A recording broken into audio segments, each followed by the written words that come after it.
Welcome back to the show, everybody. This is the Shankly Sessions, the Liverpool podcast we bring you each and every week on the upper tier. Um, Thought I'd jump on tonight, do a quick season review of Liverpool, talk about a number of issues, kind of like a therapy session, but just a look back to see, kind of the issues that we faced through the season, kind of get a kind of a gauge of where we're at the moment and what needs to be done, and talk about the ownership and pre-season and the manager and the squad and how we see the squad. Where does the squad stand at the moment, knowing what we have to face? 22 points behind City at the end of the season. City, who took their foot off the gas as well. 89 points is generally not the measure of winning a season. So 22 could have been 26, 27, 28, maybe, who knows? Um, but yeah, quite a very disappointing and disastrous season. As bore out as you'd imagine all season. You guys have all followed me and gals with my match reactions and my previews and all that kind of stuff, and you sense the frustration game after game building. We had a little bit of a revival at the back end, went a number of games unbeaten, dropped off towards the end with two really, really poor draws. Even though we weren't beaten, but still just took the foot off at a critical time where we might have been still be able to continue to apply pressure in terms of the top four. Um, yeah, so that's really it. Just go through it and stuff like that. But I suppose before we start, we'll talk Europa League final on at the moment. Roma are winning 1-0. Mourinho, of course, looking to go back to back with the Europa League Conference and the Europa League, adding to his trophy haul. An exceptional manager. Um, but yeah, we'll keep you abreast of that as well, what's going on and stuff.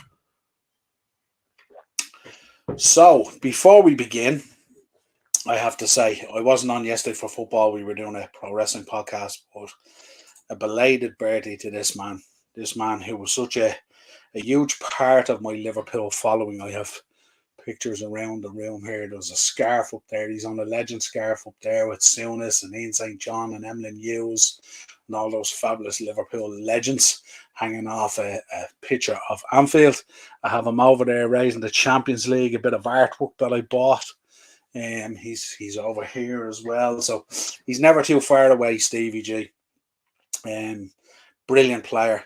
A man who would never take his foot off the gas, a man who ran himself into the ground every single game for this club, a man who epitomised what it meant to pull on that beautiful red shirt with that crest.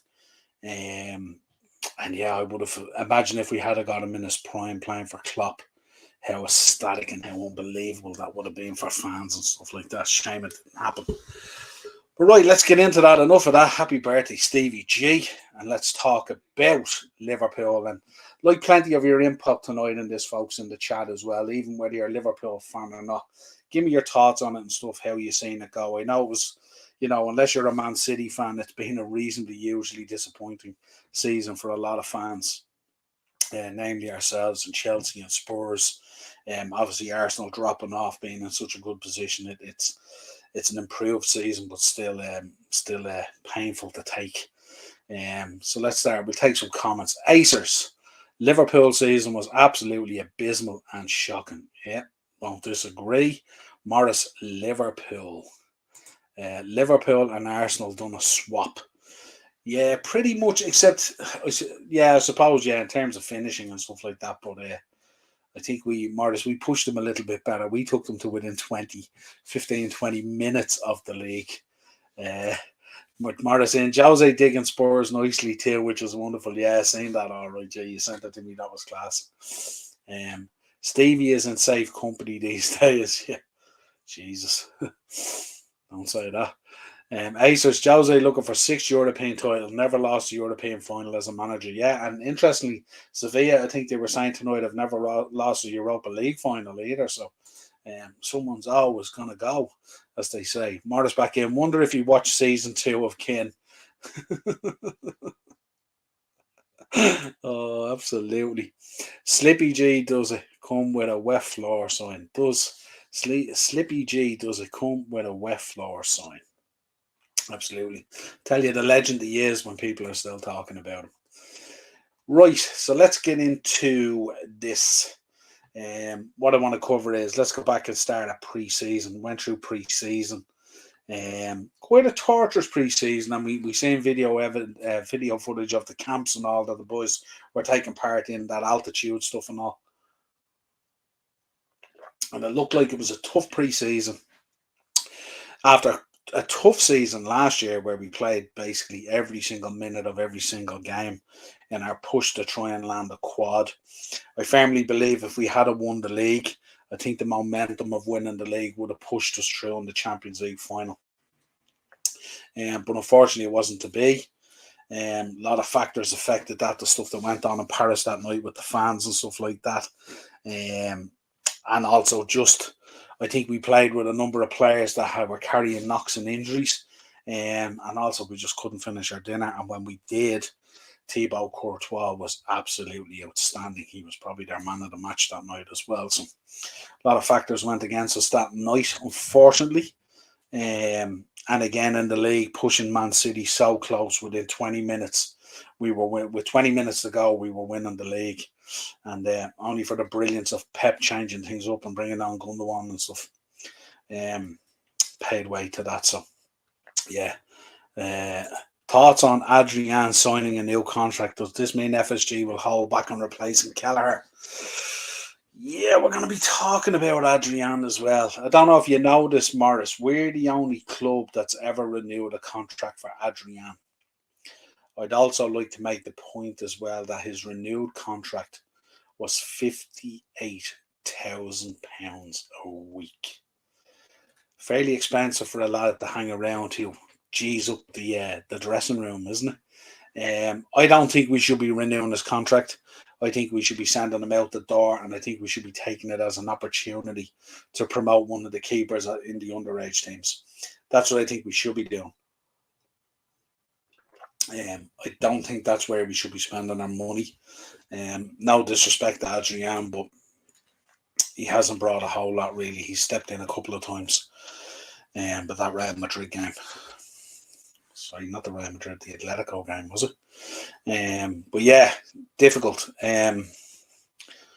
So yeah, we'll talk about that. We're going to go through the squad. We're going to go through the results. We're going to go through the injuries. We're going to go through. I had a look today at the transfer windows, the summer transfer windows under Jurgen Klopp, and it's frightening when you read it. So yeah, absolutely. See Saka getting mobbed outside Nigeria airport. I didn't see that. And Morris, I suppose City do it with Carson. That lad has the best job in world football. Yeah, absolutely. Unbelievable. Just to let you know, we're back underway in the Europa League. 46 minutes gone. It's 1-0 to Roma at the moment. We keep you updated if any goals go in. Sevilla have to come out now and do something, which means they might be a bit open at the back, which will play into Roma's counter-attacking ways. First half was kind of Roma in a lot of control at times, but both sets of teams like to play on the counter, which kind of cancels each other out and stuff like that. So, but we'll keep you posted on anything that happens there. I have it here in front of me. So let's start with the results. When we go back and we look at these results, you kind of look at it. I mean, obviously our expectation going into the season was again to compete for the title. Be in a title race right till the death. Obviously put in a fairly decent defence of our domestic cup double from the previous season.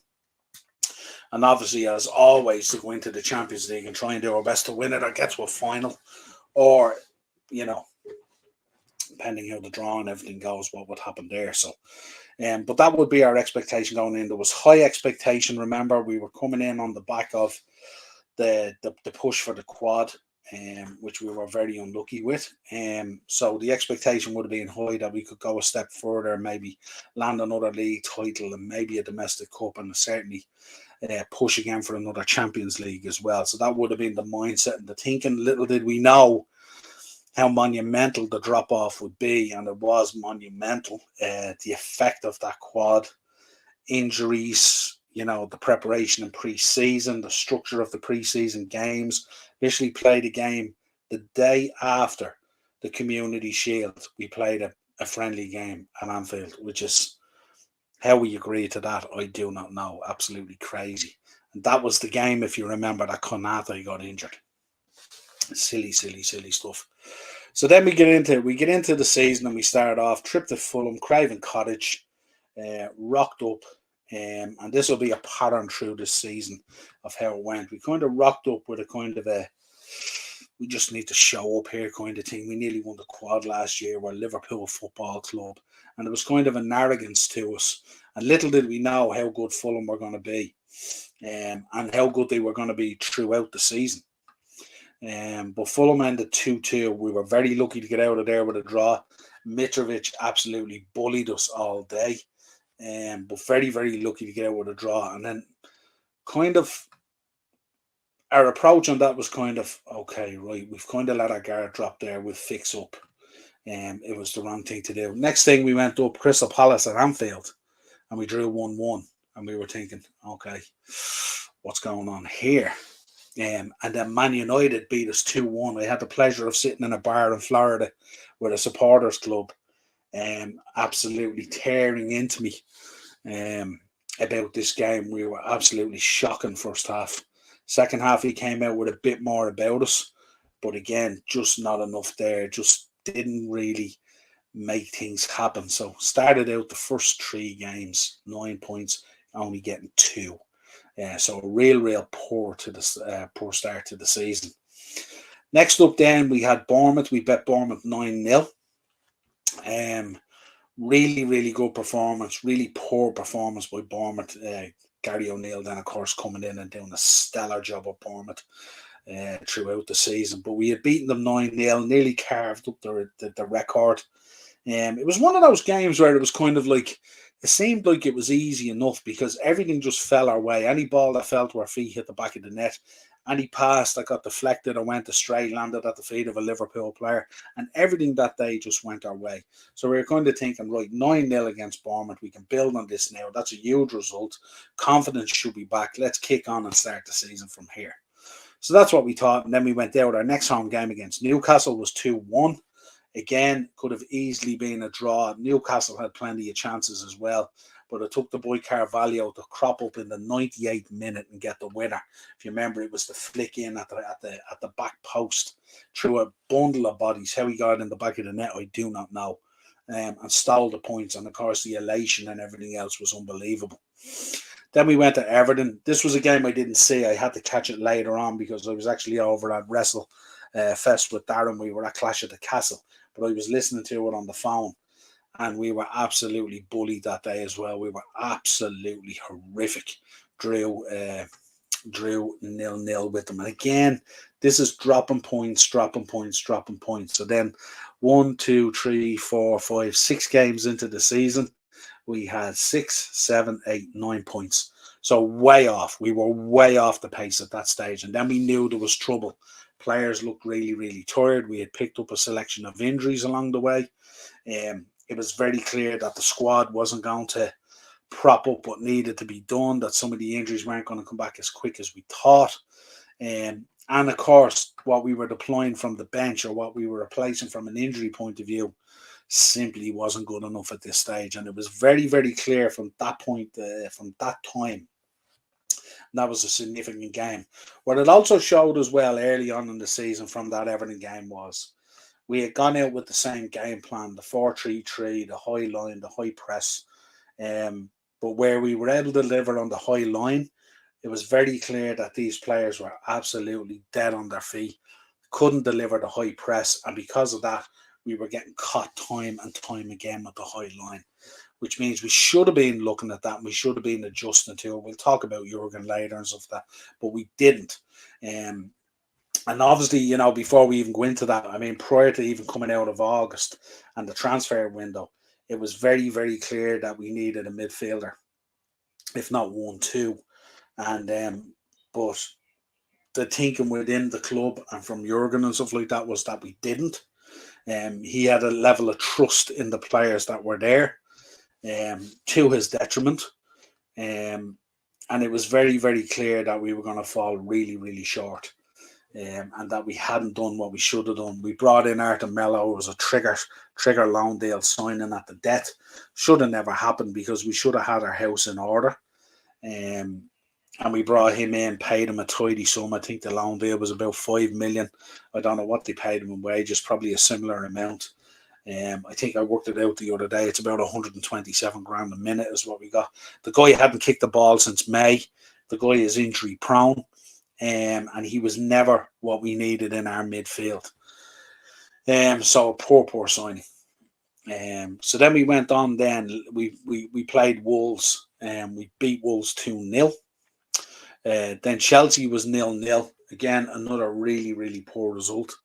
Even though it was Chelsea, but we should have done so much better than that one. Then Brighton was 3-3.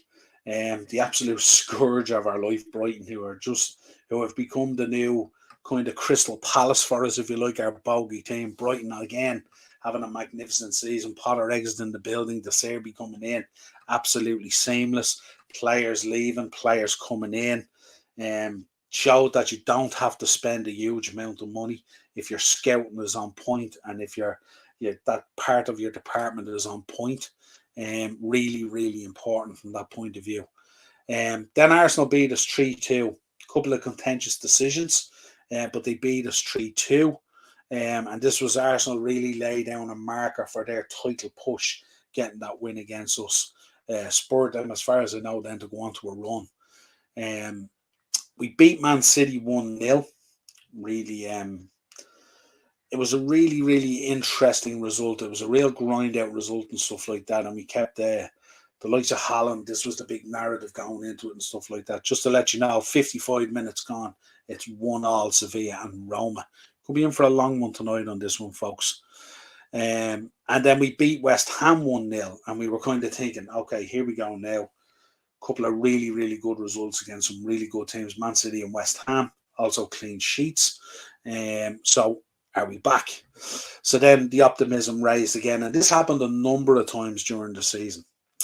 So then we go away to Forest, we get beaten 1-0.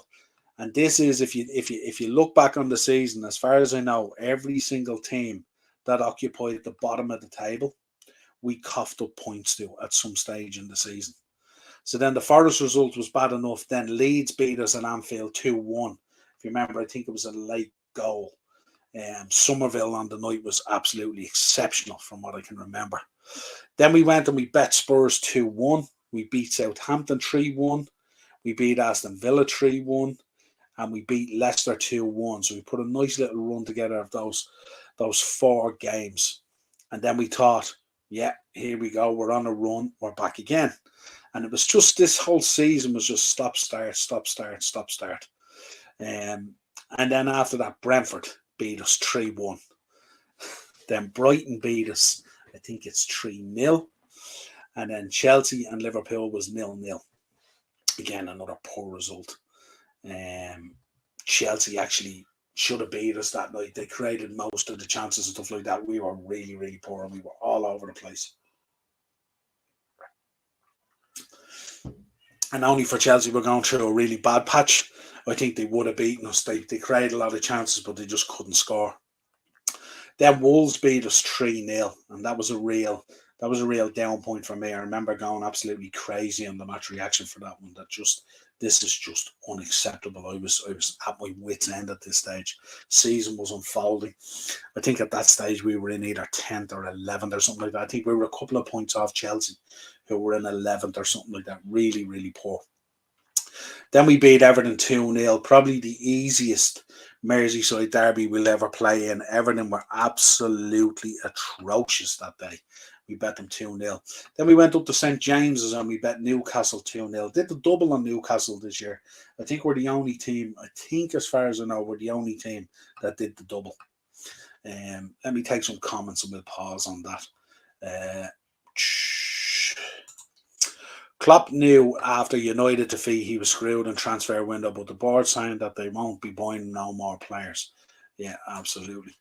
That was the game Travers got dropped for, yeah. Scotty Parker P45 game, yeah, absolutely, yeah. You called this from game week 3 or 4. Yeah, I did. Absolutely. Aces just confirming the 1-1 in the Europa League. So then, let's get back into this then. Crystal Palace then was 0-0. That was a really, really poor result. Remember on the day, Palace were pretty good on the day and quite controlling and strong. And I remember in some of these games where we dropped points against not lesser teams, but teams lower down the division and stuff like that. They just wanted to bully us and they just beat us. We were bullied off the ball. The physicality wasn't there. And when teams got physical with us, we started feeling sorry for ourselves. We started feeling a little bit beat up. We were like that kind of, that older boxer that goes in against the new kind of passing of the torch. We just always felt bed up in the corner waiting for someone to throw in the towel. There was a season, a lot of kind of looking around and finger pointing and who was at fault and all this kind of thing, Then we went out and we bet Man United 7-0, the 7-up game as they call it. Absolutely unbelievable performance. And it was an interesting narrative that night as well, because if you remember, Nunez obviously got a goal. Gakpo scored as well. So, these are boys that United were looking at as well. So that must have hurt as well. Salah's launcher into the top of the net as well. And, of course, Bobby Firmino rounding it out as well was just sensational, And it was just an unbelievable result. And I was thinking, right, here we go. Let's push right in from here now. Let's go on a real proper run. But, of course, what Liverpool had been doing all season, next game up, Bournemouth away, and we lose 1-0. Solanke dominated us. Billing dominated us. And I looked at that one and I said, we're being bullied by Dom Solanke and Billing and players like this and stuff like that. And no disrespect to them, but they should never be bullying Liverpool Football Club. Then we went out and we bet Fulham 1-0. Again, that was a game, could have easily been a draw, but Fulham just started. I think we won at 1-0 and it was decent, but Fulham were starting to show signs of the season kind of catching up with them a little bit. They had a fabulous season up to that point under Marco Silva. Then Man City bet us 4-1. This was the wake-up call. Didn't go into this game very, very confident. But certainly they put us to the sword that day. It was a tough one to take, and it showed that game there was the epitome of showing the gap in terms of the quality of the players and the squad and the bench and everything that you have available to you. And remember, we had already beaten them in the Community Shield and we had already beaten them in the league at home. But that was a real wake-up call, that one up in the Etihad. Not nice at all. And then we drew 2-2 with Arsenal. Arsenal obviously 2-0 up, came back into the game. And to be honest, if we had had probably another 5 minutes in that game, we probably would have beaten them because they absolutely capitulated in it. And we were absolutely battering them towards the end of that game. But it finished 2-2. And that was a significant result in Arsenal's season, because that was a result where I think a lot of those Arsenal players started questioning themselves and wondering, had they got it in them to see this out? We as Liverpool fans know how difficult it is to see off Man City. You have to be on it every minute of every game. But that's where that kind of started. Then, if you remember, then Arsenal went on. They had the result against West Ham, and then they had the result against Southampton. And that's where Man City came up on the outside like all good dogs on a dog track. And got their noses in front, and once they get their nose in front, it's game over. Leeds, we bet Leeds 6-1. Not surprising, and not least of what I would expect. Leeds have been absolutely woeful all season. Multiple changes of managers. Sam Allardyce parachuting in at the end to try and save them was never going to happen. They just didn't do what they should have done. Some of their investments were kind of weird. They did get a number of injuries and stuff like that. That has to be allowed for as well, and they never had the strength and depth to cope with that. And it was just a real struggle for them. So it was no doubt we were going to go there and beat them. And that whole mystique, similar to ourselves earlier in the season with Anfield, that mystique of Ellen Road and the Leeds crowd kind of evaporated very quickly, and it became a kind of a fixture that teams were looking forward to. Liverpool versus Nottingham Forest, we won 3-2. Again, an absolute game of madness. Absolute madness, and lucky to get out of there with the points. Likewise with the West Ham game as well. We beat West Ham 2-1. Again, another game was just Absolute madness. And Spurs as well, 4-3. How can we forget that Spurs game? 3-all. That boy Richarlison coming on. Everyone knows my thoughts on him. He came on to try and celebrate and upset Liverpool with that equaliser. And the next thing, long ball down to Jota, and boom, it's 4-3. And I think everyone, even in the celebration, was absolutely shell-shocked. Unbelievable game, 4-3. And you know, with Liverpool, we do like those 4-3s. Brentford, then we beat 1-0. This was Brentford as well. They had dropped off an awful lot. I know the scoreline was only 1-0 and stuff like that, but this was Brentford. I think if you remember around that time, they had also played United and they were absolutely atrocious against United as well. They just had dropped their whole form at that stage, going through a poor patch. Then we bet Leicester 3-0. Again, Leicester with their own issues, again getting relegated. Problem there, obviously didn't replace Kasper Schmeichel. Too many players there getting played out of position through the season. Brendan kind of brought them on a journey where it was a little bit rudderless at times, and too many players there, just too much talk about winding down contracts, getting out of town, looking for moves, all that kind of stuff. Never a great recipe when you're trying to pull a team together. Then obviously the injuries to Jamie Vardy and Maddison were key, and of course Vardy again not being able to do what he's so renowned and good for, which is putting the ball in the back of net. Big struggle for him this season, and those goals that they missed, ultimately it's what caused them to go down. Then we came to the last two games of the season, and the last two games were pivotal for a number of issues. One, Milner was back and Firmino were back, so we wanted to give them a proper send-off. We had two opportunities to it, spoke about on the match review, the match reaction the other night. Two chances, and we couldn't give them the send-off that we wanted to give them, which really pissed me off big end. Drawing 1-1 with Aston Villa was absolutely scandalous. We were absolutely atrocious against Aston Villa. Once again, we thought we were on this run, which had covered up a little bit of some of the issues that we had, even though some of the games were tight and we were fortunate, but we were still grinding it out, getting results, which is always the sign of a good team. And we were shown form, title challenging form, if you spread it over the season, if we could have maintained that kind of thing earlier on in the season. But unfortunately, we couldn't get it done. Drew with Villa. So we gave Bobby the send-off, and Ox and Keita and James Milner. Would have preferred a much better send-off them, especially Bobby and James. I mean, absolutely outstanding. Ox, I think, was a little bit unlucky. Started out his career really, really well at Liverpool, but pitted out, just never came back as the same Ox from that injury. And Keita, self-explanatory, we don't need to talk, spent more time in the tracksuit than he did in the kit, so it doesn't matter. Started the career with the same boots that he's ended it with, so don't need to dwell on Naby Keita. Seen a lot of posts about him today that were really, really harsh in the eyes of some fans. They weren't really harsh. You were just speaking facts, and people just sometimes don't like to hear it. They want to smooth over. Then we went to Southampton. We had another opportunity down south to St. Mary's. A lot of travelling fans went down. I'm sure they paid a lot of money to see Bobby off and see James off as well. Both started, which was really, really cool. And ended up 4-4. We were 2-0 up, and I was thinking, if this was Shankly or Bob Paisley, or if Pep was manager of us, he would be spurring us on to score more and more and more. And the narrative going into that would be, get out there and try and break the Premier League record. These guys are dead and buried. They're relegated. But more often than not, we took a 2-0 lead after 14 minutes. And then after that, we capitulated again back into what we'd been doing, a lot of what it was all season. Lost control of the game, lost control of the ball, lost our shape. Didn't fancy it, and suddenly we were 4-2 down.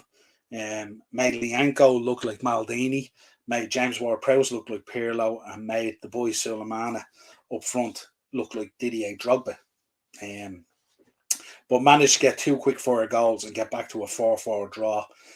We probably played about an extra 25 minutes or so after that, and didn't have enough to get the win over the line to give the boys the send-off we would have liked to give them. That kind of rounds out the results there. Obviously, there's 19 games there, half of the season. 19 games there in red where we fell down either through draws or through losses. And that is the reason why we didn't get top 4. That is the reason why we didn't challenge for a title. That is the reason why we pied off the domestic cups, and that's the reason potentially we crashed out of the Champions League. So that was that. That's our review of our fixtures. I think if you look at our injuries, we led the table all season. This was up as far as March, if you remember. We had missed out on 162 games in terms of player injuries. When you accumulate it up, we were the highest in the table by nearly 40. And I think it ended up even more than that in the end, because obviously we got injuries towards the end as well, and players out and stuff like that. So that might have accumulated up. I'd say by the time we got to the end of the season, we would have been well in excess of probably 200. Thiago got injured, Bietic got injured, Kanate was out for a couple of games. We had lost Bobby, Keita, just ongoing, all this kind of stuff. So it must have been well over 200 games, I'd say, by the end of the season. So really big tough one there to take, really, that amount of injuries and stuff like that. Again, you can't use it as an excuse. Obviously, it's a factor that you factor in and stuff like that. But we should, when you look at the matches where we dropped points and you looked at the opposition, and no disrespect and stuff like that, I don't think at any stage this season, bar a couple of times, did I look at a lineup going out and go, okay, maybe that's not the lineup that I want. Maybe you want to change it up a little bit. But it's certainly a lineup that can go out and beat the opposition that's ahead of us. And that just didn't pan out. We'll talk about we'll touch on things like that in a bit as well. Let's take some comments.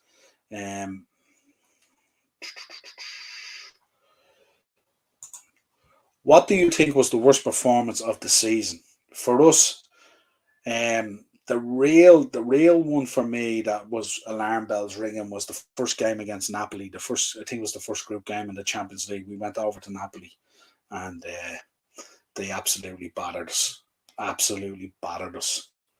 Really, really poor performance. Got alarm bells ringing. Not that Napoli are a bad team or anything like that, but it was the way in which we allowed them to bully us. I mean, that game that night, they could have scored 7 or 8. They could have easily scored 7 or 8. Now, having said that, we bounced back and we went through the rest of the group winning, and we just came up short against Napoli. Hence, we ended up in a pretty tough draw by coming second in the group. But that was I think that was our most significant and worst performance. I thought the performance against United in the 2-1, I thought was a really, really poor performance as well. First 45 minutes we were absolutely shambolic. I also thought the game against what was the one I was thinking of? I'm going to bring it back up for a second, so I just want to answer this properly. What was the other game I was thinking of? The Everton game, the 0-0. Shocking, absolutely shocking, Morris. I think that was the most significant week of your season, topping United by 7, then losing a team you had previously bet 9-0. Yeah, it was kind of like it was such a high to such a low. And I think I remember as well, that was the first week. I think that was the first week in the season where we actually had a week to prepare for the Bournemouth game. And we were thinking, as we say so many times with teams, the busier you keep yourself, the more you stay in the rhythm. And that's what we lacked all season. If you think about it, we lacked all season the rhythm, that game rhythm that we always had, where we always moved in units back and forward. I mentioned it throughout the season on Match Reactions, where we had no rhythm. Our rhythm was disjointed. So the high line and the press was all over the place. We were opening up gaps all over the pitch and leaving spaces for teams to go into and stuff like that. Plenty of room for them. How many teams hit us all the time over the top balls? And at times we were turning like 40-foot trucks, weren't we? It was just absolutely crazy. Mo Salah missing that penalty away at Bournemouth was totally outrageous. Yeah, absolutely. You would have put your house on him normally, you know. If Mo Salah's our problem, we've got real problems, haven't we? Kanate trying to body the ball into the net at the cop end in the last minute. Crazy. Yeah, absolutely. Yeah, mad. Kivior is level on goals with Richarlison. Yeah, Kivior. Big up Corvo. Thanks for joining us. Good to see you there, man. Newcastle, congrats. Awesome stuff for you guys. Really looking forward to watching you in the Champions League this season. As much as it hurts a little bit, but look, you guys and your fan base, 100% deserve it. Eddie Howe, absolutely exceptional. What he has done to that team and lifted those boys, the job he's done on Wilson, Joe Linton, Willock, and all these guys, they look absolutely exceptional. I expect you to buy 3 or 4 players in the window, elevate yourself even more, and let's see where it goes. But as a fan base, you couldn't deserve it anymore. What you went through with Ashley was just horrendous. So hats off to you. I hope you do really, really well. Acers, Klopp celebration when Jota winner against Tottenham, then pulled his hamstring in wild celebration. Yeah, absolutely crazy. And I think it was the match after that. I don't know if you've seen it. He was walking through the corridor at Anfield and he was walking up to say hello to Kenny Dalglish. And Kenny Dalglish started hobbling, holding his hamstring, slagging him about it and all and stuff like that, which was really, really cool. The summer window would be interesting to see what happens. Absolutely. And the one thing you got to make sure you do, Corvo, keep the pressure on your team and stuff like that and all, to invest and keep on upgrading and stuff like that. That's where we fell down. I'm going to go through our summer windows here since Klopp has joined the club and stuff like that. And you can see where we gradually brought in players and brought that quality in, but it took so long. You know what I mean? It just took too long to do it and stuff like that. And then when we did invest and bring in the players that we wanted, that's when we hit the money and then it took off, you know. So make sure you keep that up. Don't be satisfied with where you are. Always push for more. Liverpool pre-season against United was absolutely shambolic. Liverpool's pre-season was more or less shambolic. A couple of results, I think, against Leipzig and Palace. But the United game was terrible. And then that Strasbourg game was just an absolute joke. Community Shield sandwiched in between it as well. I just don't know what the planning was about it at all. It was just weird, Acers. Can't believe I see people crying over Guardiola winning Manager of the Year. But sure, look, I mean, you could... I don't know. I just always find it weird. I don't know with you guys, but I always find it weird when people give out awards before anything is finalised. You know, it's just a very, very strange one. Acers is telling us there's a penalty to Sevilla.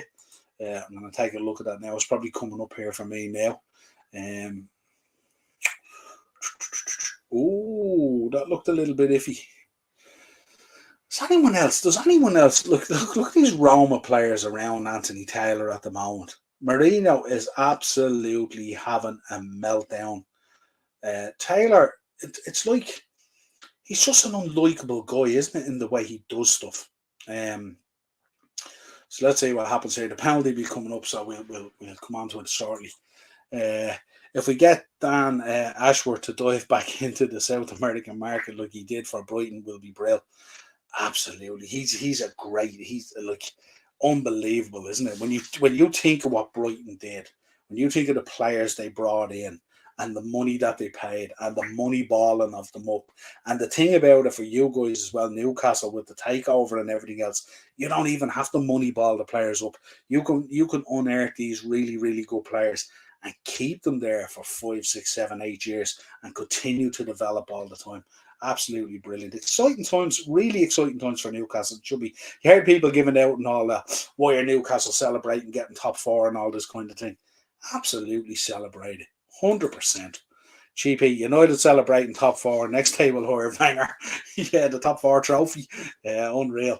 Let us know your thoughts, guys, as well. We're going to be doing, just to let you know, tomorrow night at 9 o'clock, myself and Dazzler will be on. We're going to do an FA Cup final preview. And we'll talk about a few other bits of news and transfers and stuff like that as well.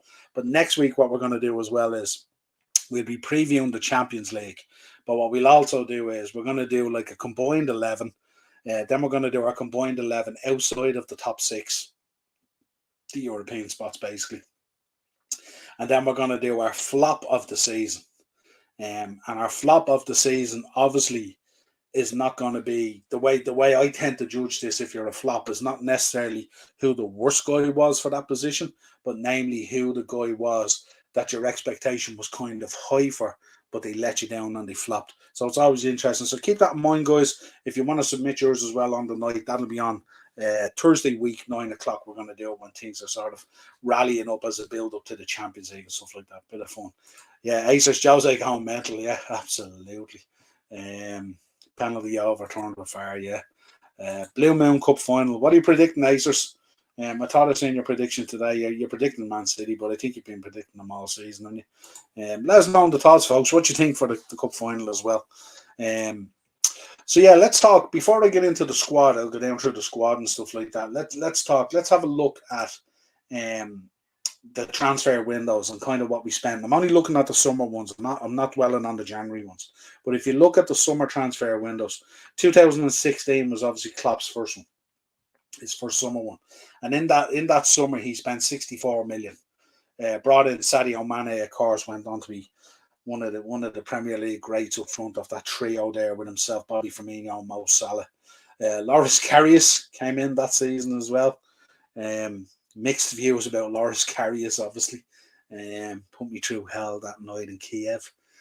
Just say Joel Matip came in, Ragnar Klavan came in, Alex Manninger came in, and Gini Wijnaldum came in, of course. So out of that, of course, Sadio Mane, Joel Matip, Gini Wijnaldum are the standout ones there. 64 million spent.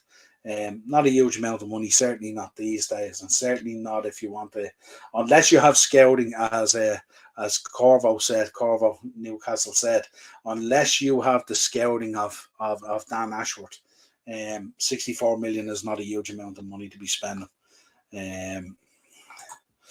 Wout Weghorst flops of the season. Yeah, potentially, yeah. Put him in there if you want. Del Boy's on. What's the crack, Niall? Big up to all in the chat and you, Del Boy.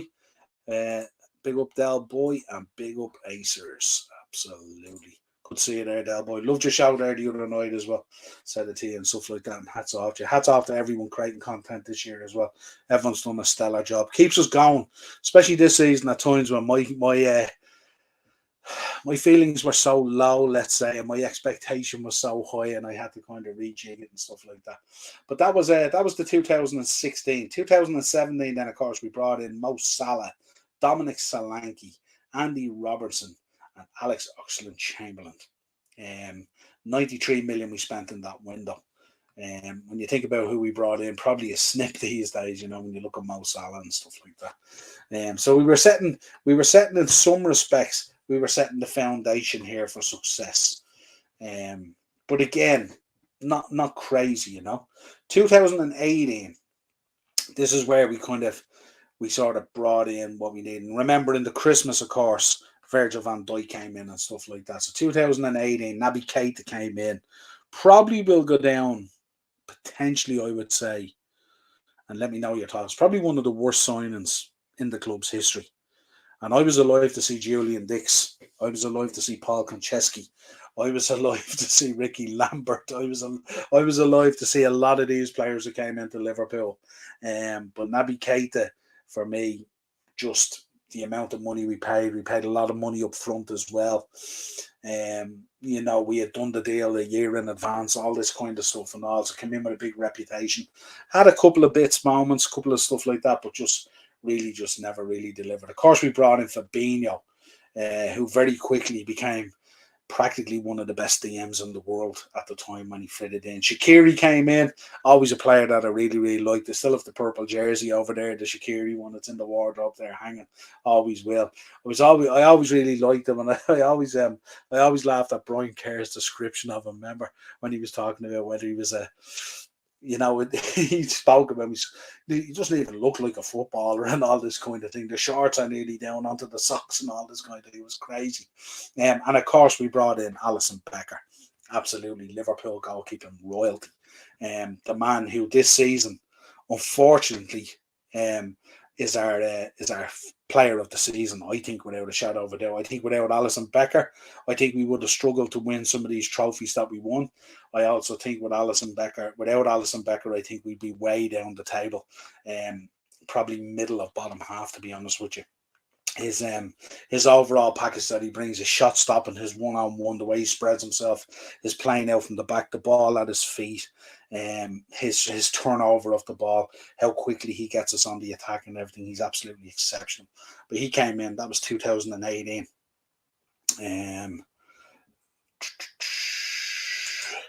Corvo's in. We could be triggering Kim and Jay's 40 million cause. Him and Botman in defence will be unreal. Yeah, absolutely. That's the boy.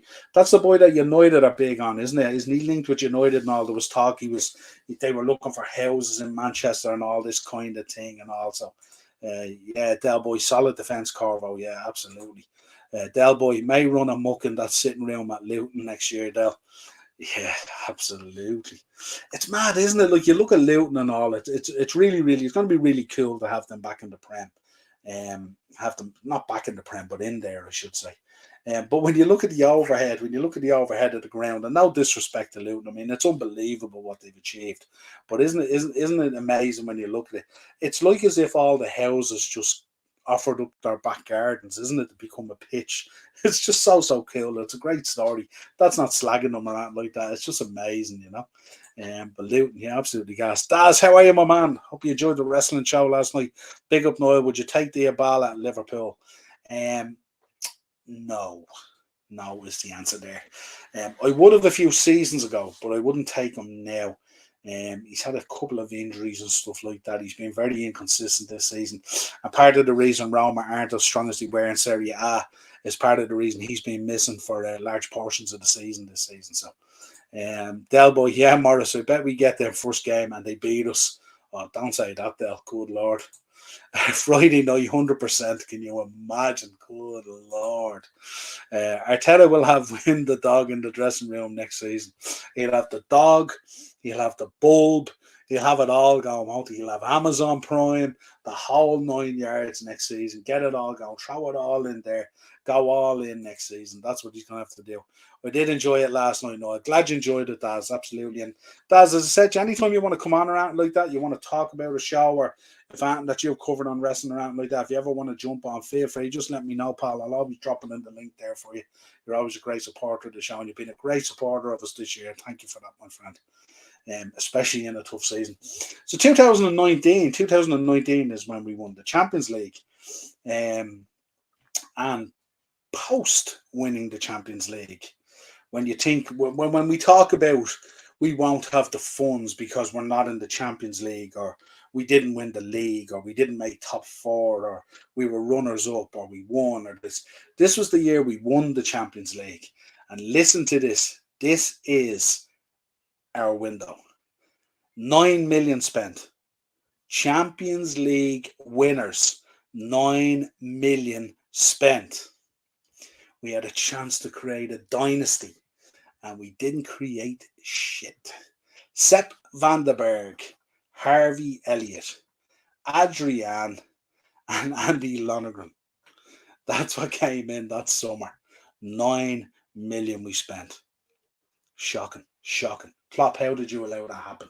Jurgen, explain to me that transfer window on the back of winning the Champions League. Remember the emotion? Remember the Henderson stuff? Remember the glasses were bent? Remember Jordan Henderson with his dad? Remember all that emotion? 9 million. Shocking. So then, 2020, we won the Premier League. And so we spent 86 million. Now, the 86 million was spent on Costas, came in. Thiago Alcantara came in. Diogo Jota came in. And Marcelo Pitaluga came in. That was our signings after winning the Premier League. 86 million. Now, I'm not saying Chelsea did the right thing. Clearly they didn't in spending the guts of $500 million or whatever it is. But after winning the Champions League, we spent 9 million.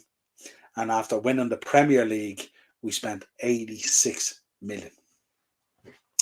Now, in 2018, we spent 175 million.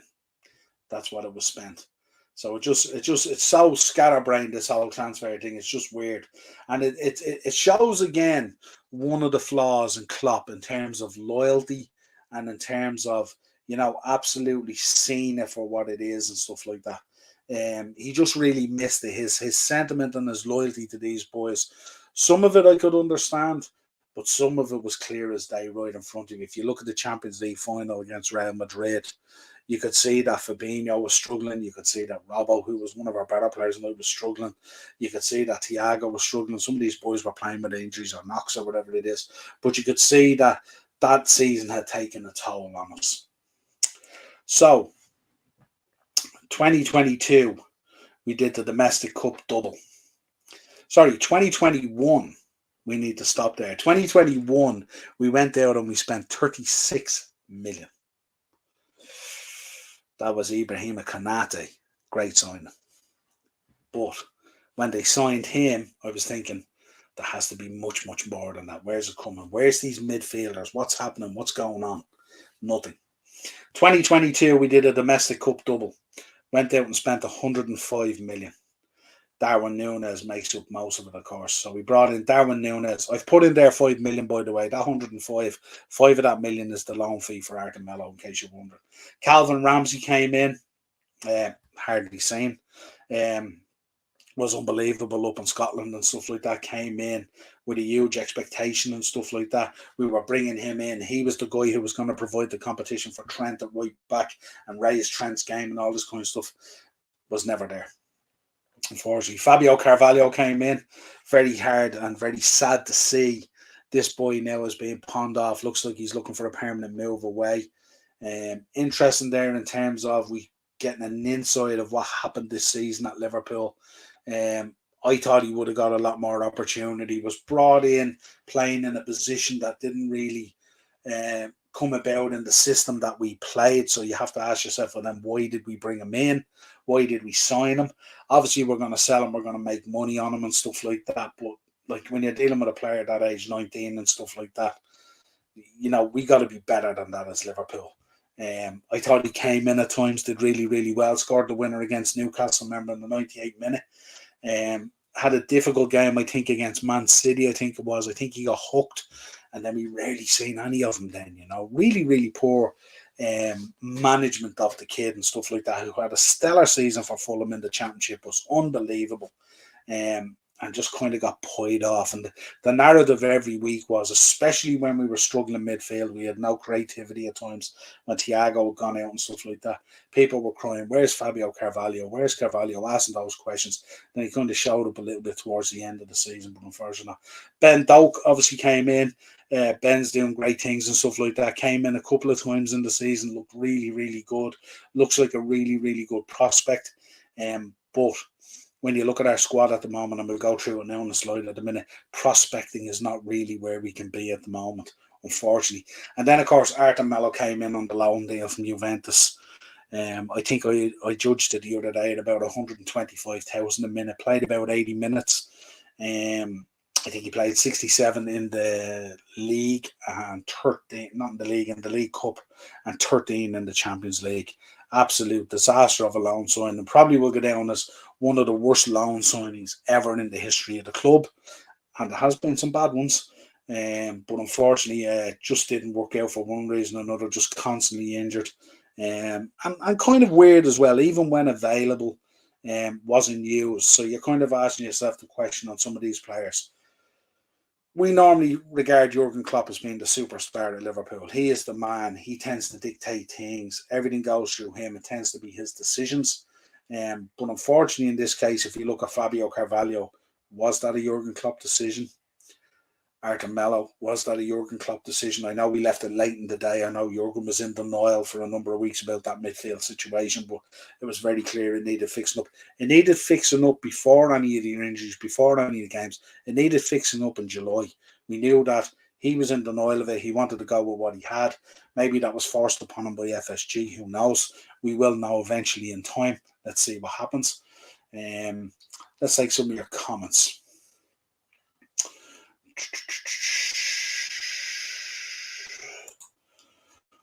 Niall, gonna have some great wrestling shows this summer to fill the football void. Yeah, absolutely. Yeah, we're gonna do some real good stuff. 100%. Luton got 170 million for winning the playoff. Mad money, isn't it? Yeah, absolutely, and brilliant. It's the fairy tale situation, and you know they know that they're gonna have to do. If you look at Nottingham Forest this season, look at what Nottingham Forest had to do to survive. how many players did they sign, how much money did they spend and stuff like that. They rolled the dice and spent the money to stay there, and they've stayed in the division. I know they'll have to clear out a number of players and stuff like that, as Cooper is kind of defining what his squad should be. He's obviously going to have to add to that as well. So obviously a number of players are going to have to go out the door. But you're going to have to bring in players. You're going to have to find players, and Luton are going to have to do the same. If they're serious about trying to stay in the division, if they don't want to be, the kind of Norwiches of this world and stuff like that, where you just rebound up and down all the time, taking the money, leaving the building, taking the money, leaving the building, they're going to have to be serious. Eno's in. What's the crack, Eno? How are you? Good to see you there, man. I think Mello was a panic loan. He absolutely was a panic loan, Ted. But I suppose the point there is it should have never been a panic, because it was clear that we needed these players. We should have never found ourselves in that position. We were in denial of that situation for a number of months, and it was very clear from the outset that it needed to be done. And we just didn't get it done, and that's what you end up with when you don't plan things properly. Walcott is a free agent, ideal for Luton. Yeah, absolutely. London boy as well, yeah, so who knows? Interesting, and there's a number of free agents out there at the moment that Luton should be working on hard, So let's see what they do. Sorry. Walcott and Lingard, hot young prospects. Yeah, absolutely. Off topic as soon as the full card is out. Shall I send it to you, Niall? Yeah, absolutely. Yeah, send it to me. Yeah, 100%. So that's what we did. Darwin Núñez, Calvin Ramsey, Fabio Carvalho, Ben Doak, and Arthur Mello. But it's an interesting read if you look down through it, and you get down through all the summer windows. You could see where just little snippets were being put in place where we were carrying other stuff along, culminating then in the winning of a Champions League, culminating in the winning of a Premier League, and domestic cup double, of course, with a Super Cup and a World Cup as well, World Club Cup. So those were the things, but unfortunately, it just wasn't enough. And unfortunately, a number of players that were in there, even, during Jurgen's time, obviously Milner was there, Henderson was there, a number of players were there that he was carrying as well. And I think because of the romance and the journey that he brought us on, and the miracles that Jurgen Klopp was performing as well, if you think about it with these players, he just felt he had enough to go again and go again and go again, and it caught up on us.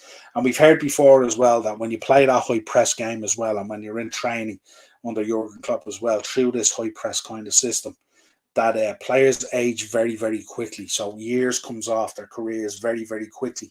So, the comparison I heard being made during the season as well was like 5 or 6 years under Jurgen Klopp is maybe equivalent to 8 or 9 years of your career.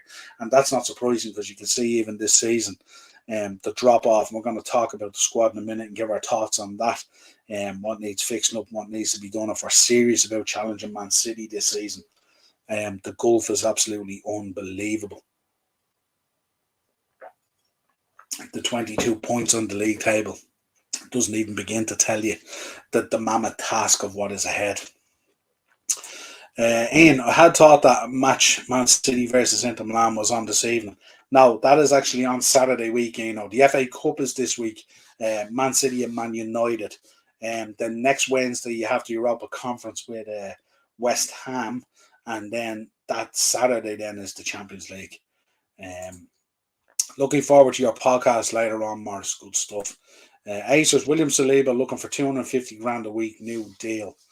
250 grand a week has kind of become nearly the norm in the Premier League, isn't it? It's mad. I think it's amazing when players go in now for new contracts and stuff like that. Of course, depending on the club that you're at and stuff like that. 250 grand always seems to be this magical number of where they have to get to or something like that. But let's see. It'd be interesting, of course. We kind of knew like the Saka deal was always going to trigger a reaction within the squad and stuff like that, because obviously Saka's getting his new deal, and it's a big deal and stuff like that. So there's a lot of players looking around going, I think I'll have a piece of that as well. So let's see what's happening. Bruno's getting a new deal, and it'll be 200k per week, I think. Yeah, that talk of him, he was linked with us even today. I seen that Corvo and stuff like that. Yeah, it was absolutely crazy. He's a heck of a baller, isn't he, and stuff like that. And I think the interesting thing for Bruno Guimaraes as well, I mean, a number of teams wanted him at the time when Newcastle got him and stuff like that. But it wasn't It wasn't a shock at all how good he was, because if you look at his highlight reel, even prior to Newcastle, he's a heck of a baller and stuff like that. Came in with a big reputation and certainly delivered this year without a shadow of doubt. That pivot in there with him in there and Joe Linton and various players like that and all, absolutely sensational this season. Now podcast saying full wrestling show at 11. Great North Wrestling 15th anniversary. 617 matches. 0.617 matches. Nice. Oh, 6 or 7 matches. 6 or 7 matches. Nice. Eno will be fully in tune for that. That should be pretty cool. And Corvo, 40 million for Bruno was a steal. I can't lie. Absolutely. Look, if you went to sell him today, what's he going for? 70, 80? Easily 70, 80. Heck of a baller. And I like when those players come in as well, Corvo. I don't know if you probably knows about him this season as well. He's quite an emotional guy as well. So he's driven. He wants to win. He has a desire to be successful. So when you get guys like that and you harness them, and then the power of Eddie Howe as a coach and all, how good Eddie Howe is and stuff like that, you're going to get a recipe there for success, because he's just going to drive you on them. And you can have players who want it as much as you want it, with players around you as well. Like, you look at the effect he's had on players around him as well, how he's raised their game as well, because he's looking around going, look, if I'm doing this is what I expect from you as well. Look what Keno did back in the day at Man United and stuff like that. So absolutely sensational. Absolutely future captain. Scott McTominay heavily linked with Newcastle United transfer. Yeah, that's an interesting one as well. Let me know, Corvo, let me know your thoughts on that one. You're in the chat there. Let me know the thoughts on who you're linked with and stuff like that. I know it's a Liverpool season review, but we love these conversations. But heavy links with Scott McTominay today, and those links are looking like it could happen. But let me know your feeling on that one. The only non-whinging Bruno in the league too. Yeah, absolutely. And listen here, he's no problem whinging as well. He'll get stuck in when he needs to verbally as well, so not a problem to him. Absolutely a future captain, yeah, absolutely, yeah, and it's that's nice as well in that position as well. He's in a perfect position to be captain as well, because he's bang slap in the middle, so he has it all around him as well. Pretty cool. Who are we buying, Niall? Well, it looks like we're getting McAllister, which I'm pretty happy about. Doesn't look like Mount is coming. Looks like he might be going to United, so that would be absolutely ideal. That we're heavily linked with your man. I think we're talking about your man Kone as well, that we've opened up talks with him, and we've been heavily linked with the boy Turam as well. They all seem like decent signings and stuff like that, so not too worried about that. I think it's going the right way. I think if we get McAllister over the line, then it might cause an avalanche effect of some coming in. I don't want us to go out and spend 60 or 70 million on McAllister, and then we get these, second division in France prospects and stuff like that. The time for prospecting is over. If you're serious about challenging Man City in the league, and this league not turning into the French league, teams in the top 6 need to fix up really, really quick. Need to start buying in proper quality, dumping sentiment, and getting a bit more ruthless. And that's what I think really, really needs to happen. Heard Scott was linked with West Ham in a swap cash deal for Rice. Yeah, that could work. That could work. I don't know how much cash they would push towards the Scott side of things. And West Ham are looking for a big wedge there. I think he was heavily linked as well, wasn't he, with Bayern Munich, which is kind of a strange one as well. I can't imagine Declan Rice want to exit the Premier League and stuff like that to play. Obviously, it'd be amazing to go play in the Bundesliga, especially with Bayern Munich. You're literally guaranteed silverware of at least the league nearly every year. I know this year it was tight, but it was more about Bayern Munich's drop-off than Dortmund's ascendancy, to be honest. Because we know what Dortmund is. Dortmund are basically a selling club. They moneyball players up and stuff like that, so they're always going to be in that shadow. Corvo's in. We're linked with Dominic, Kim Min-jae, Madison, and Tierney. Tierney, I think, would be a really, really good one. Madison as well. And you mentioned Kim Min-jae. The other boy, I don't know. I haven't seen him at all. I haven't seen him mentioned much at all, but the latter three, yeah, no problem at all. And when you have a window like that, where they're the kind of players you go out and get, you're showing your intent. And that's what Liverpool has to do this transfer window. We have to show our intent that we want to be back sitting at that table again. And we've fallen off it now. So we need to get back there. James Madison heavily linked with Newcastle. Yeah, absolutely, Acers. Ted's back in. Pool boy, nobody, just raiding the free transfer market. No, we will definitely buy this season. I mean, we've pushed it as far as we can now. It's very clear that a lot of the starting 11, and we're going to talk about it, actually need to be sitting on the bench, to be honest. And 3 or 4 signings doesn't even get us there, to be honest, looking at the drop off. As for Scott McTominay, I'm 50-50 on him, but if Howe wants him, who am I to argue? Yeah, well, he'd bring a certain level of physicality and stuff like that, no doubt about it. Morris and Brighton need to be very careful selling all their players. The well will run dry like Southampton. Yeah, very, very dangerous situation to be playing when you're selling off players like that. I know the players that are going. I know if McAllister goes and if Caicedo goes, I know they have players lined up already. I think Darren was talking about them already. That they have players to come in that look pretty good and stuff like that, but you need to be so careful. Even with Southampton, if you think about it, when they started selling off the crown jewels each year, it still took them 4, 5 seasons maybe for it to come home and roost and stuff like that. The Serbi's a very good coach as well, so you're always going to see Brighton picking up points and picking up wins and stuff like that. With Southampton, I think, when you think about not the season just gone, but the season before, they started off really, really well, and then they went on a massive slump and flew down the table really, really quick with Hasenhüttl.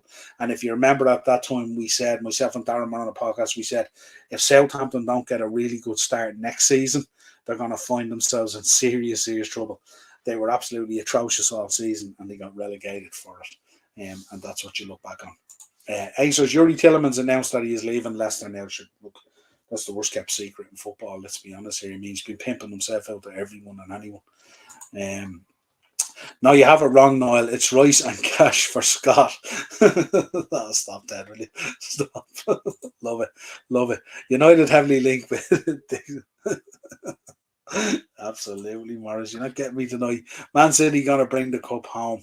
Yeah, looks like I think they're in. It's going to be hard for them not to do the treble. Just to let you know, 93 minutes gone, 1-1 still. I think we're heading towards penalties maybe in this one. We've had a festival of penalties this season. The playoffs have been just absolutely magical, haven't they? Corvo, I wouldn't mind that Japanese lad Hatate from Celtic, pure baller. Yeah, there's definitely players out there to be found, and if anyone can unearth them, Eddie Howe will as well. Yeah, big time. Kaigo. Ted, sorry. Arsenal heavily linked with and United new sponsorship, Uncle Ben's Rice. Yeah, can you imagine? Yeah, so that's it. Let's talk about the squad then. This is always a tough one for me because even the guy at times who's as harsh as me on match reactions and stuff like that, you still have to have a little bit of loyalty and sentiment. 2 words that you wouldn't normally associate with my podcast, that's for sure. So let's start. Allison, of course. Royalty. No issue there at all. What I've done is I've highlighted the players in red who I think kind of need a conversation. Some of them we've kind of had already. I think the ones in the white are the ones that are, reasonably okay. Good news that Kelleher looks like he's not going to be going. I'm glad he's staying, even though he had an absolute disaster class at Southampton. But I think Kelleher will stay. Adriano's a weird one. It looks like he's going to stay, that they're going to do another negotiation. As I said earlier, the first club to renew a contract for him, and we're going to renew it twice. I also read the other day as well that he's earning somewhere in the region of 30 grand more than Caoimhín Kelleher, and he's number 3. So our goalkeeping situation, I think we're okay. Would I be renewing Adrian? Probably not. I'd probably move him on. And what I would do is I would elevate one of the guys out of the lower youth system and bring them in. There's a couple of real good prospects down there as well. How often are you called on your 3rd goalkeeper? So I don't think we need to be putting another contract out there for Adrian. If you go into the defence, obviously the defence and the midfield is big questions. That's where we've had most of our problems. That's where most of our problems have stemmed from. That's where a lot of our disjointment has stemmed from. At times up front, we've been okay. There's been a lot of chopping and changing there. a lot of sort of tactical changing, a lot of new partnerships trying to evolve, players coming in and stuff like that. So I think if we take the forward line, Mo Salah's there, Cody Gakpo has kind of slotted into that Bobby Firmino role, done really, really well. Looks really, really impressive and powerful when on the ball and running. Jota always doing Jota things. Just need to find a way to keep him really, really fit and stuff like that. He will get us goals. Luis Diaz has come back in, looked really, really rusty, but also looked a little bit disjointed in terms of how we are playing and stuff like that.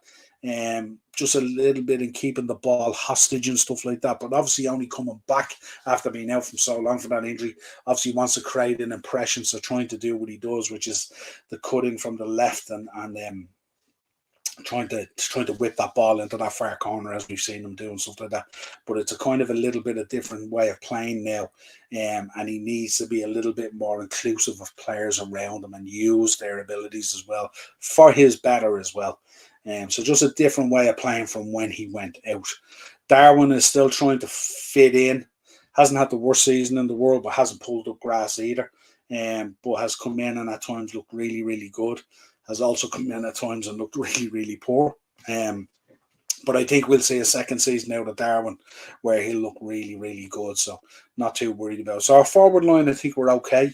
I would like to see maybe a little bit more competition for Mo Salah, but I don't know how we do that. How do you bring in a player of that quality and put him in there and expect him to sit on the bench as an understudy to Mo Salah? I'm not too sure, but we'll see what happens. Let's talk about the defence. Virgil van Dijk and Konate and Trent are there and White. Still decisions to be made on Trent, this inverted role. Is he going to go full-time into midfield? Are we going to be in the market for a right back? Who knows what we want to do there? But the big conversations coming out from me is, should we be potentially looking at a left-back situation? We've had Andy Robertson this season, has had a massive drop-off. His end product hasn't been really, really good. Looks really, really just worn out and jaded and banjaks, basically. But the real concern is Costas has come in as well. At times he has looked okay, but when he has come in, he hasn't really tried to nail it down. And for those number of games he played in, the minute Robbo was fit again, he's whipped out again, which leads you to believe that he's not really a number two to Robbo. What it means is that he's there just as a stopgap, really, that Robbo is the guy who hasn't nailed down. But I think, depending on what way we're going to go formation-wise next season, we might need to look at that left-back situation, and we might be looking to bring in a starter. Kieran Tierney might be that guy. I mean, why not look at him and stuff like that? But I think decision has to be made there on that Costas Robbo type of thing. I think where we get an awful lot going down the right-hand side, I think the left-hand side at times lets us down. I think the boys run into a crowded situation there with when Darwin was there. I think Robbo's link-up play with Darwin was kind of a little bit all over the place. When Luis Diaz came back in, the whole area gets really, really crowded, doesn't open up the space that you see on the other side with kind of Hendo, Salah and Trent, the way they open up that right-hand side to pull players out to create space. On the left-hand side, it just seems to always be very, very congested. You'll notice even a lot of balls that are with them from that left-hand side tend to get blocked out. That's why we get such a amount of corners on that side as well. Whereas on the other side, you'll find there's always an opening and a corner to come in, or a cross to come in from that side, So it's just a little point, but it's obviously an observation. Let us know what you think in terms of that left back situation. Do we need to get a starting left back in now with maybe Robbo going to the bench and the decision to be made on Costas? Again, we have to be ruthless here. It's only a conversation, but let me know your thoughts. Joe Gomez comes up there. He's red as well. Is it time to release Joe Gomez and move him on at this stage? If you look at the partnership there with Matip when they come in and stuff like that, it's absolutely atrocious. You'd wonder whether these guys have ever played football. They're training all week long. But the drop-off is just sensational. When you drop off from Van Dijk, and Van Dijk hasn't had a great season this season, so the thinking is that maybe the original Van Dijk might come back next season with a pre-season and stuff like that. Let's see what happens. But there's certainly questions over him as well, but not to the point maybe where you might be replacing him, but maybe where you need to bring in a top quality centre back where you can rotate a little bit more, so you do create competition between him, Konate, and a new centre back. because clearly Joe Gomez is probably not that guy. The drop off is too much, and obviously Joel Matip as well, who looks like he'd probably move on as well. The drop off is too much. Joel not as much, because Joel gives you something different. He can play out from the back and stuff like that. But again, if the drop off is that much, when you look at City, when they bring players in and bring players out and stuff like that, the drop off is not as sensational. That's where I'm coming from, and that was that conversation. Calvin Ramsey, you have him in there. Hard to judge at the moment because we haven't seen him. Because he hasn't played, it's very, very hard to judge what we want to do in that area. He was obviously going to come in to create that competition for Trent and stuff like that. That may or may still not happen, depending on what way the gaffer wants to go forward. But let's see what happens, So that's my thoughts on the defence at the moment and who's there.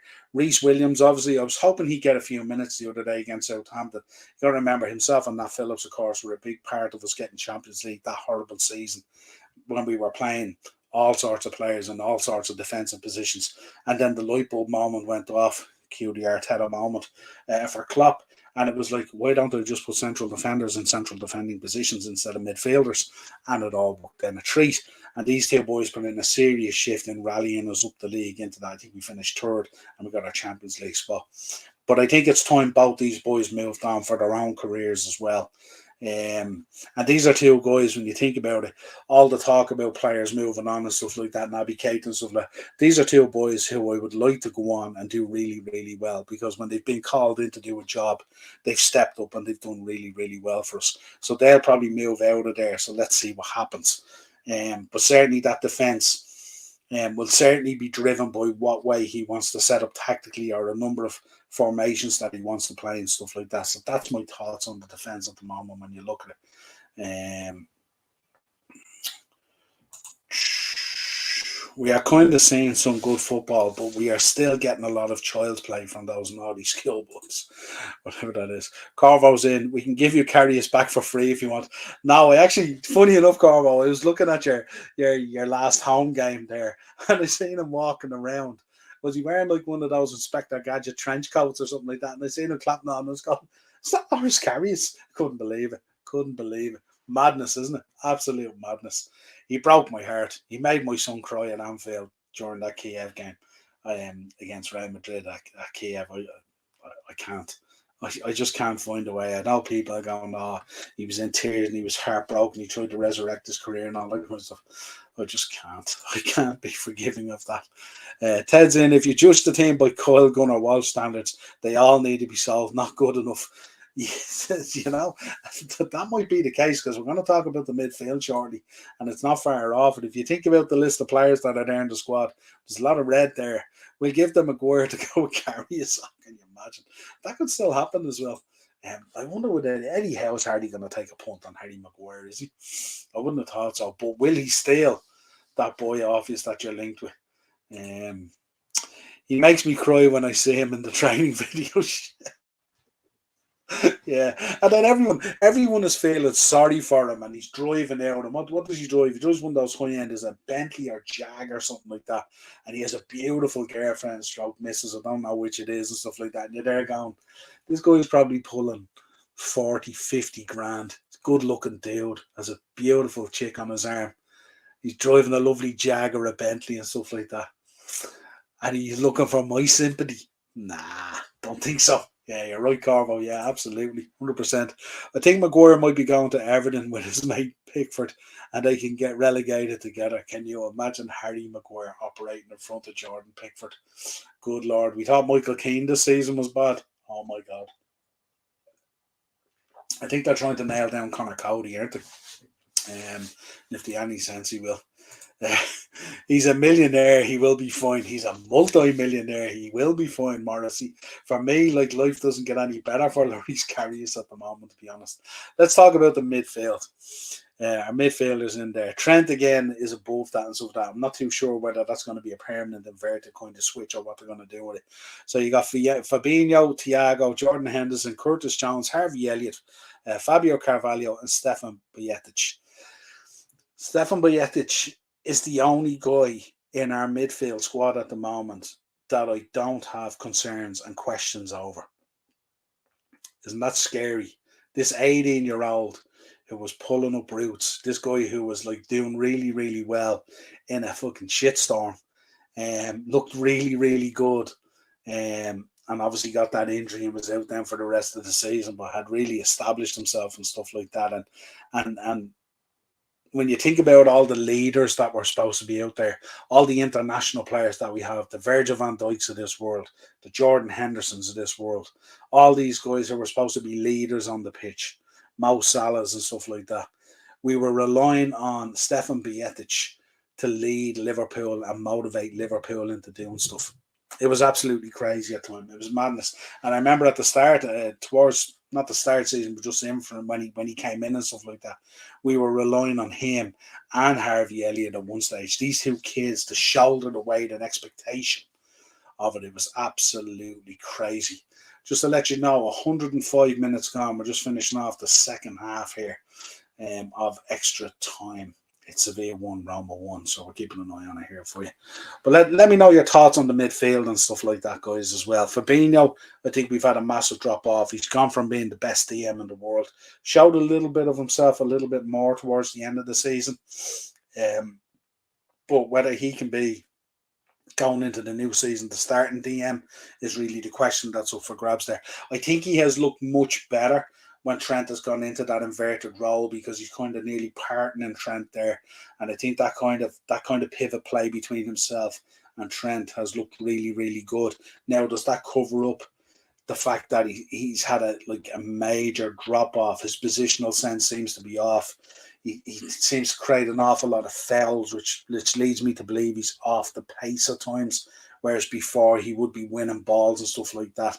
He'd always create a certain amount of fouls, but he would be winning balls. But now he's picking up an awful lot of bookings. And for a guy like him who plays on the edge, and especially when he's off his game, when he picks up bookings, you're kind of nearly taking him out of the game. He can't do a whole lot. Thiago's an interesting one for me. We've had arguments on the podcast with other Liverpool fans and stuff like that saying, well, does he make us worse? Does he make us better? Is his creativity that he brings, does it reap the benefits that we want, or does it stall us a little bit? Is he too much of a focal point when we're playing and stuff like that? And then obviously there's question marks, of course, over his fitness.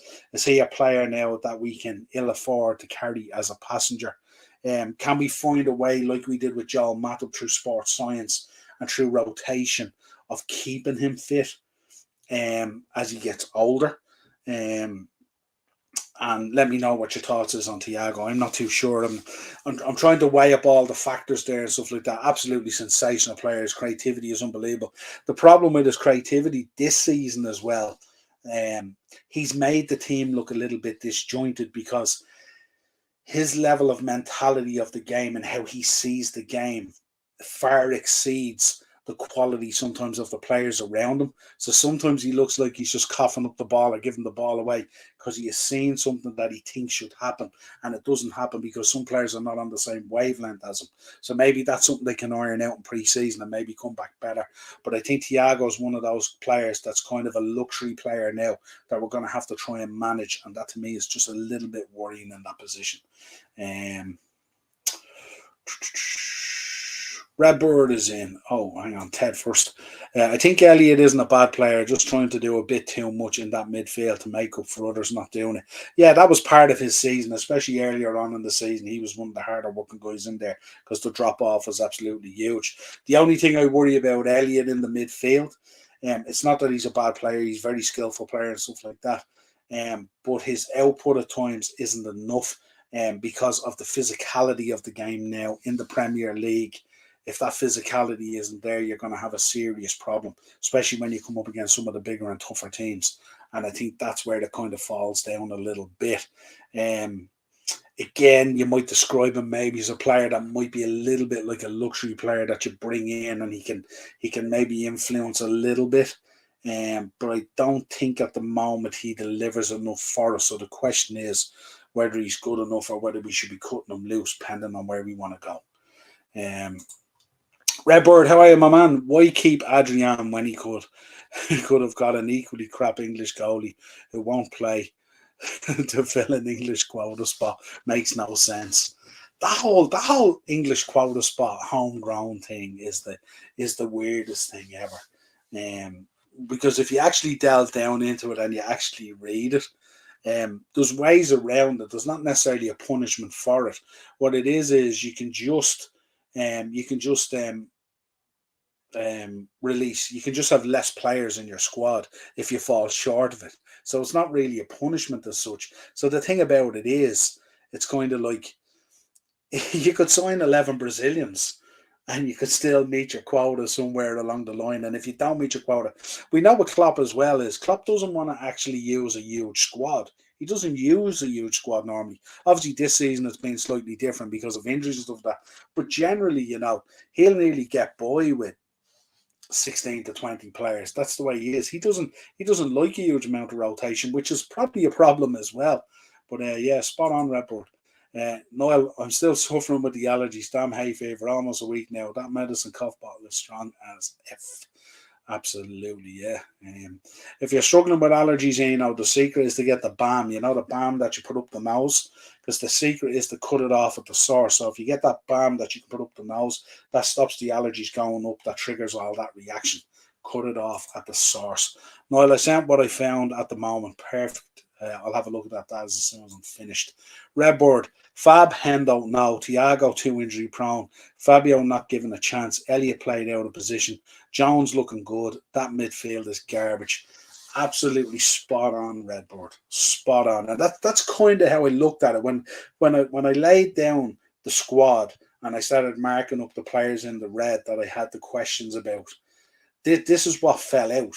Generally fell out. If you look at it, like half the squad or more there is highlighted in red, and our key issues have been in defence and our key issues have been in midfield, and that's how it falls out when you look at it and stuff like that. And you're absolutely spot on. But the problem that Jurgen's going to have is you're never going to be able to turn around this in a window, and that's what I'm really concerned about even next season. I don't think we're going to do near enough to fix up what we need to fix up. And it's going to be really, really difficult. Daz, big up, Redboard. Hope you are well today. Good. Thanks, Daz. How about you? Okay, Redboard. Hope Jamie is live tomorrow. Yeah, absolutely. Jamie doing great stuff. Stefan, great little player. Yeah, he's a super little player, isn't he? And I hope we continue his development, even with players that we bring in. I hope Klopp doesn't put him off like Carvalho or something like that, because he's been exceptional this season. And to be honest with you, he would have had a call if he'd have seen out the rest of the season. He might have had a call for one of the players of the season. I know Allison has probably marked on it with what he has done, stuff like that. It's kind of him and Mo. But then you've Bietic in that conversation again if he had finished out the season. But for Stefan Bietic to come into that situation under that kind of pressure and perform the way he did, and to be in that conversation with Allison and Mo Salah, hats off to the kid. Absolutely sensational. We all know Klopp has to change or we're doomed. Yeah, absolutely. And I think we've seen signs of that. I think we mentioned the Red Bird on a number of podcasts. He's definitely assessing the squad at the moment.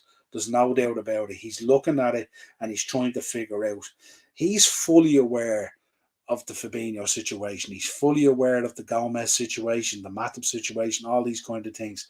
I just wonder, is he fully aware of what I've been talking about at the left back situation? Creating the competition for Trent, creating the competition for Mo Salah, what way he wants to play, who he's going to bring in. I'm not getting excited at all at the moment, even with McAllister coming in, because I just have a fear that it's going to drop off and we're not going to bring in the level of what we needed. I just, the City bench the other day for me was absolutely telling. When you see 500 million quid worth of talent on that bench, and even what they're doing out on the pitch and stuff like that, the Chelsea game was just crazy. Ted, the secret with hay fever is just to power through it and sneeze loads.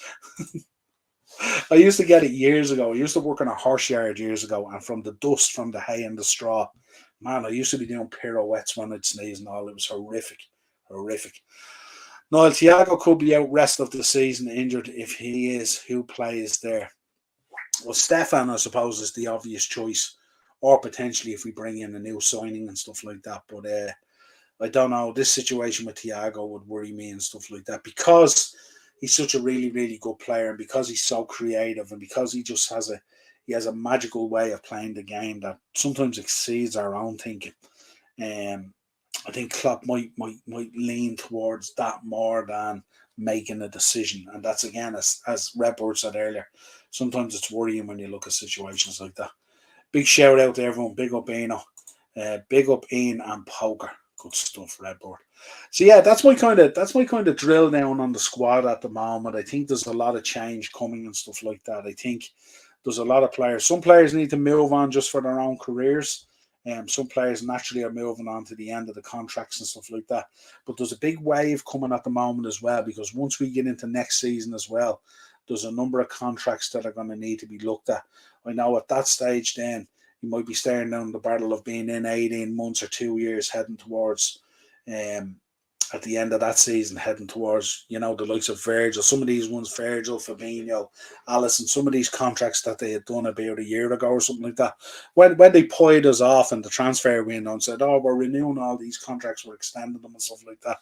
And they were nearly calling them like new signings and stuff like that. But I just hope that we know what needs to be done and we take the action that needs to be taken. That's really, really important. And if we don't do that, then we're staring into the battle of a really another tough season, to be honest. Because all the teams around us are strengthening, and they're going to strengthen even more. And we were way off at this season. The 22 points of a gap between ourselves and Man City doesn't even near tell the tale of what the difference was and the gulf. So let's see where it goes from there.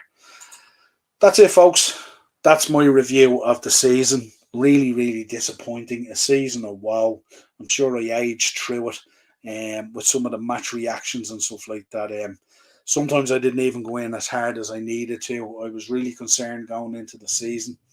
When I saw how it unfolded with the transfer window and stuff like that, I did have high expectations coming off the back of the push for the quad. But yeah, really, really disappointing season. Disappointing for us as fans, disappointing for the club, disappointing for those players. The Jude Bellingham stuff hanging over us and all that kind of stuff. And, then we're hearing now that he might be going to Real Madrid and it might be 80 odd million or stuff like that. And we were getting paid off with stories of 150 million. We couldn't afford them and all this kind of thing. And it's really, really, really, really just a pain in the backside. But hopefully we fix up. Hopefully Jurgen is going to take this rebuild really, really serious. Bring in the right quality of player. Look at what we're up against in Man City. If he doesn't, and if other teams don't fix up, then we're looking at a PSG situation, Army. That's the way the Premier League will probably end up going, but we will see what happens. Klopp don't flop on us. Hopefully not, yeah.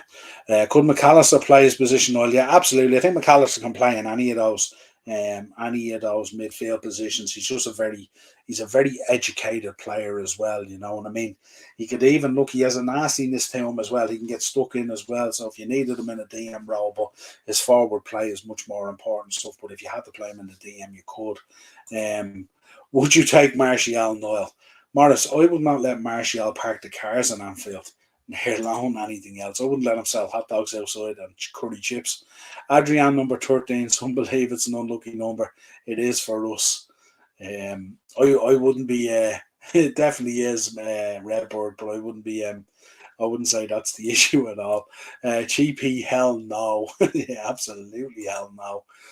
Niall, when are you live next, please, with Dazzler? Tomorrow night we're on Daz. We're going to be doing an FA Cup final preview, and we're going to be just talking general chit-chat about the season. If anyone wants to come on, we'll do a little Q&A thing if you want as well. We can talk about, the moments in the season if you want and stuff like that. So FA Cup final preview tomorrow night, folks, 9 o'clock. Make sure you're on. It's going to be a bit of crack. I'll be winding the Dazzler up about the treble.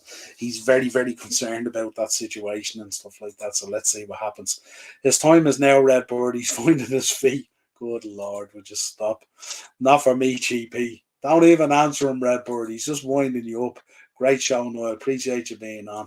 I'm missing the gym. Do you know, Ian, if you could go to the gym, if you have a sauna or a steam room and get some of that olive oil, the olive oil, you can sprinkle it on the coals in the sauna and in the steam room. That'll clear you right out and get you right back from these allergies. Can you bring me up on Darren and Darren's being the lost? Can you bring up me and Darren being the lost? Yeah, Absolutely. Yeah, there's a bet to be spoken about there, as far as I know, Morris, isn't there? There's a bet to be spoken about there, so that should be interesting as well. I think you're on the bet he lost. That's the one I'm talking about. Yeah, what was that? That was Forest and Brighton, wasn't it? Yeah, interesting. Yeah, it was kind of a mad bet at the time, but how ever. Good stuff. Listen, folks, thanks a million for joining me tonight. A tough season review as always. We pulled a shutter down on Liverpool 2022-23 season. Gone into the history books. We can look forward to Thursday night European football, which is going to greatly affect the schedule of the podcast, but we'll work around and see what we have to do. I don't necessarily want to be covering the Europa League, but I will. Says legwork has to be done. Yeah, absolutely. Put in that mileage. Until next time, folks, an absolute pleasure. If you could like on the video, of course, share the content, subscribe to the channel, hit the bell notification. Let us know any shows you want me to do during the summer. We're going to try and get a few guests on. We're also going to have a lot of fun shows and Q&A shows and all that kind of fun. So content will be coming your way. I will be covering the transfers and all that kind of stuff. We will have next week as well. We will have a Champions League final preview as well. Probably do a preview for the conference as well. West Ham are in there as well, so we want them to do well, of course. So let's see what happens. But as always, an absolute pleasure. Thank you all so much for supporting the podcast this season. It was an absolute pleasure to bring it to you. You certainly made my Mondays and Thursdays and all those previews worthwhile. Really, really appreciate it. Subscribe to all the channels.